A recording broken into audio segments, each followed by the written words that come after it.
Harry, thanks very much for joining us on another episode of Borough TV. Welcome to the Bat Cave, Cam. A superb performance on the weekend, beating North Ballarat by 111 points, an opponent who had won 10 of their last 13 games. Yes, and when we scouted them over the last couple of weeks, they certainly have been in pretty good form. And someone like Jared Fitzgerald, obviously the respect that I have for him as a coach and what his record is at VFL level and how he's obviously been able to turn the team around to participate in the finals. So it was quite a strange game, I guess, when you sort of think about the result in a way. But I just thought it was an extremely professional effort by the boys, and it just showed where their mindset was at, especially between 2 o'clock and about 20 to 5 on Saturday. So very proud of their effort and very proud of the way they were able to display the things that we've got to possibly do even better coming into the finals now. Getting a fast start is always a massive advantage. You must have been thrilled with a 6-goal start against the Breeze.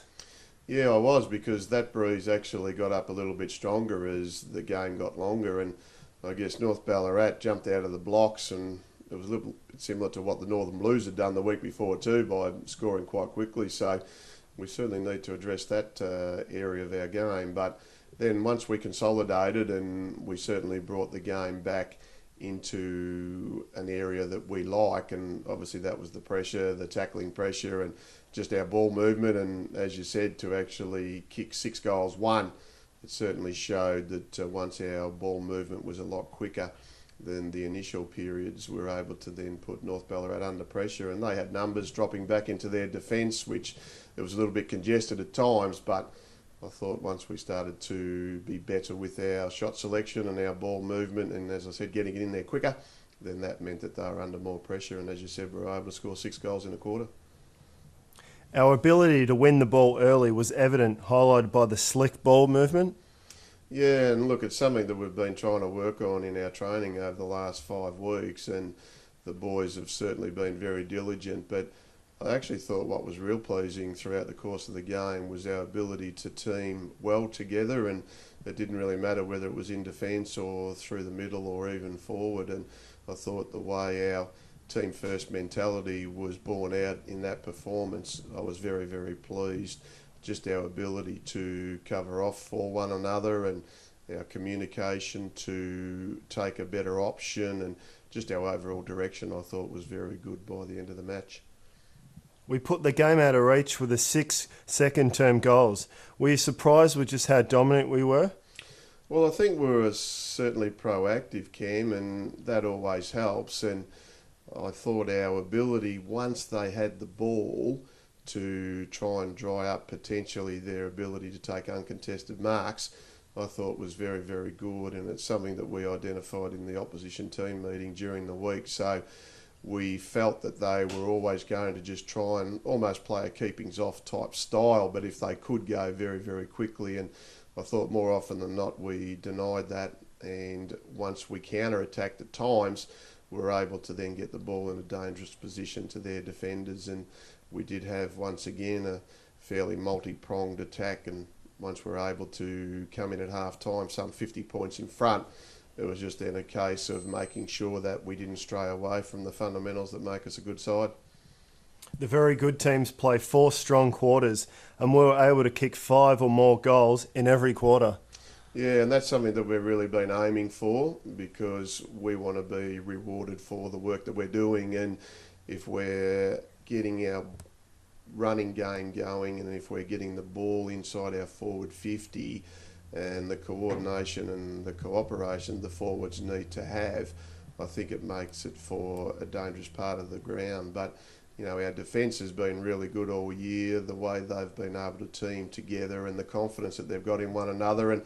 But I really thought a strong feature of our game was the numbers around the ball, and just our effort to stay in the contest, I thought, was as good as I've seen it for a long period of time. And once we were able to lay that tackling pressure on North Ballarat, we denied them an opportunity to get their game going. And of course, as I said, we counter-attacked, and we went inside a lot on Saturday, and we ended up having 44 scoring shots on goal, which is a pretty powerful amount of ball inside your forward half. The first half of the year, you said our forward half probably needs the most work. That looks to be heading in the right direction now. Another 8 multiple goal scorers on the weekend.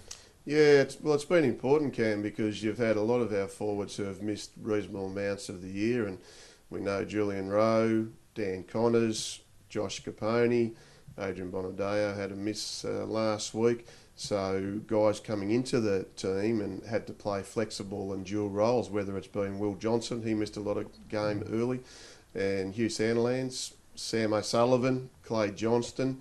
So they're just to name a few that have actually been able to contribute to where we need to go. And that's a credit also too to one of the assistant coaches in Lee Cole, who's been working pretty diligent with the boys, but also to the ownership that they've taken on board as well. So once again, it's a time of the year now where we're really trying to round off our preparation, and now the stakes are even higher for where we need to go, obviously, in the next, hopefully, 3 to 4 weeks. Obviously, the game review will be quite positive. 8 in a row is a great form line to take into this week's first final. Yeah, and we touched on that throughout the last 3 weeks, that the momentum that we needed to keep going forward with, the preparation that we needed to keep going forward with, the amount of players that need to be able to say, yes, we're endeavouring to get ourselves into form that will, once again, with a little bit of luck, and we've got to back ourselves in the way we play against whatever opposition we're going to encounter, that they did dot the I's and cross the T's, and I'd like to think we've actually been able to do that. But, once again, we think we've actually been able to absorb a lot of the pressure over a long period of time, but it just becomes even greater now. So the ability of really good sides is to deal with that and then be able to adjust, compromise certain things that we need to do.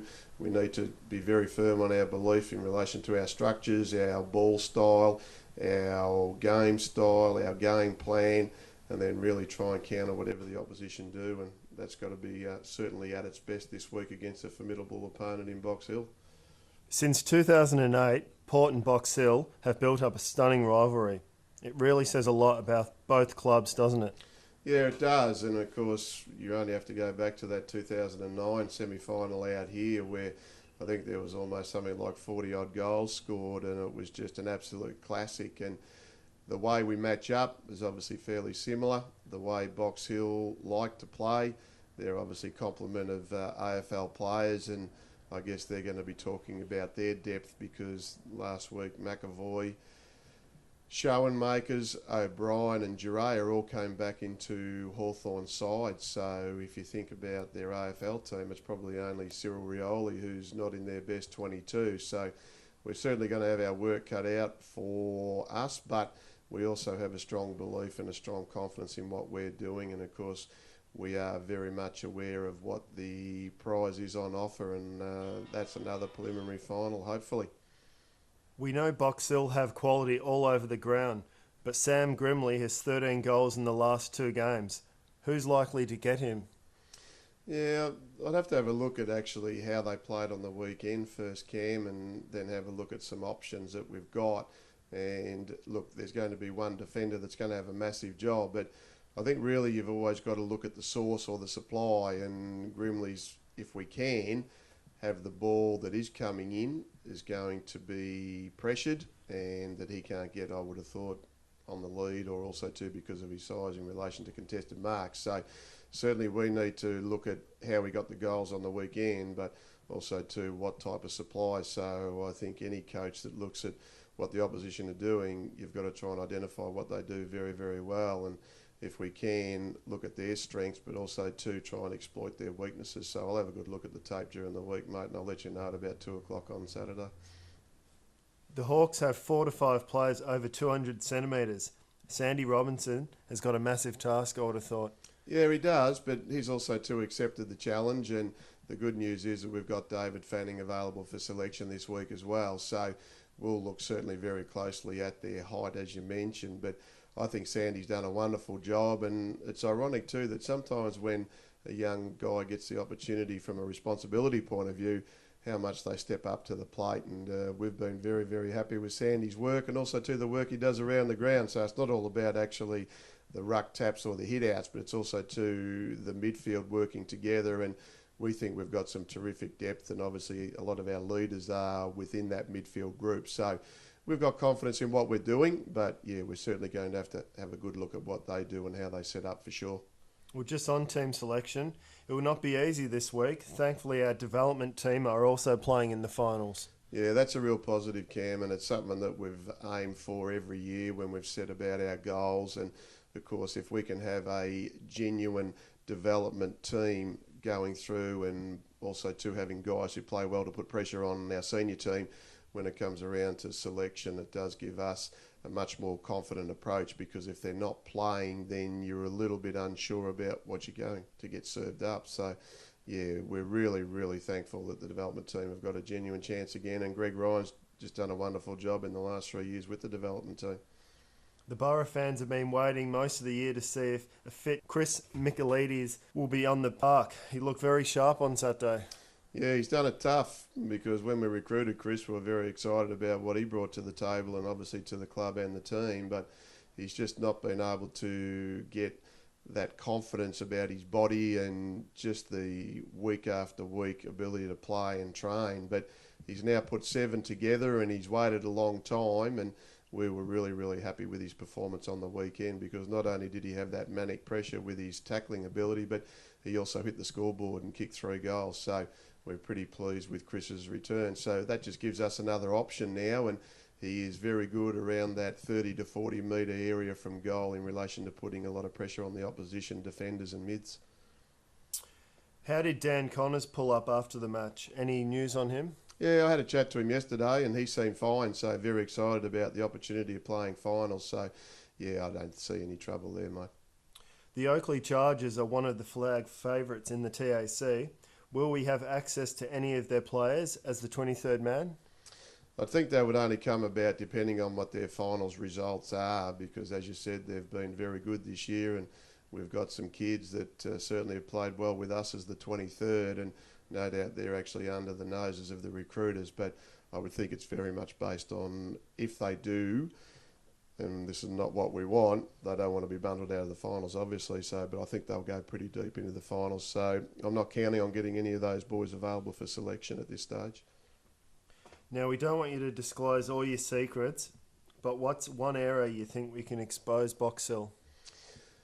Well, that's a difficult one, mate, because the margins would say that our ability to get wins over Box Hill is not by very, very much. So I think I'd rather concentrate on what we can do very well, know the talent that they've got, and really if we can play to our very, very best, well, hopefully that's an edge. So, but Box Hill are an extremely competent side. They're the reigning premiers, and as you said, their height, their midfield depth, their ability to have pretty experienced AFL players. But we come up against that every week, and we've always got a strong confidence in what we do, mate. So I'd rather focus on us than we'll pay Box Hill the due respect that they deserve. And hopefully it's another cracker of a game, and that we can just get our nose in front at the end of the match. Now, we've got a milestone coming up this week. Toby Pinwall plays his 150th. What a fantastic play he's been for the Port Melbourne Football Club. Yes, and look, we love Toby dearly with his courageous attitude, I guess, and play, not only in the games, but what he does too as far as his leadership goes. And who could ever forget his performance in 2011 when he really came off the back of a fractured cheekbone, and of course there was some thought that he mightn't play again that year, and yet he was able to come back, play extremely well, and then won the Norm Goss medal on that wonderful grand final win. So yeah, he's an absolute beauty, and I think Toby's in career best form, and what he does around the clearances and how he distributes the ball and his hard gut running. So that's why Toby really is one of the absolute greats of the Port Melbourne Football Club. So wonderful milestone for Toby to reach 150 games for sure. And just in closing, 20 degrees, sunny on Saturday. You'd be mad not to be at Port Melbourne. What message have you got for the Port faithful? Well, we'd encourage everyone to get down here, and we know they're wonderful supporters, and just the way they support the boys. And I know the guys feed off that too, so we'd like to get all Port supporters here on Saturday against Box Hill, and hopefully we can present them with a win at the end of the game.